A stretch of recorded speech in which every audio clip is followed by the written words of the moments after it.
ένας δράκος μια φορά που πέταγε παγάκια στα κρυφά. Ήταν ένας δράκος μια φορά που πέταγε παγάκια στα κρυφά.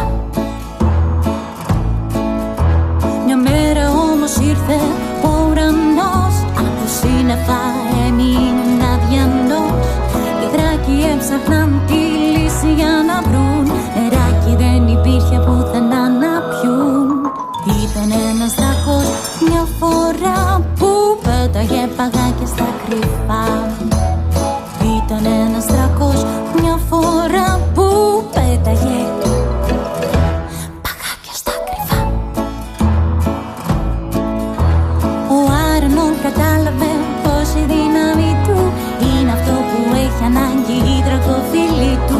Ζήτησε ο σοφός να συγκεντρωθεί και εκείνος έβγαλε νερό στη στιγμή. Ένιωσε την ανάσα του να είναι παγωμένη, η καρδιά του έμενε για πάντα φωτισμένη. Περπάτησε και πέταξε σ' όλη τη γη, ήθισε τους δράκους στα δέντρα τη ζωή.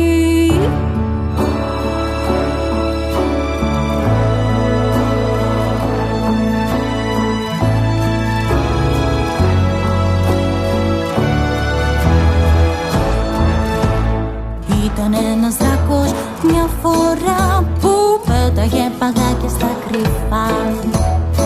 Ήταν ένας δράκος μια φορά που πέταγε παγάκια στα κρυφά. Να είσαι αληθινός, να αρετεί και η ψυχή σου να λάμπει φωτεινή. Φρόντισε τα δέντρα πάνω στη γη για να έχουμε όλοι μας πνοή. Ήταν ένας δράκος μια φορά που πέταγε παγάκια στα κρυφά. Ήταν ένας δράκος μια φορά που πέταγε παγάκια στα κρυφά. Αυτή ήταν η ιστορία του δράκου με την παγωμένη ανάσα.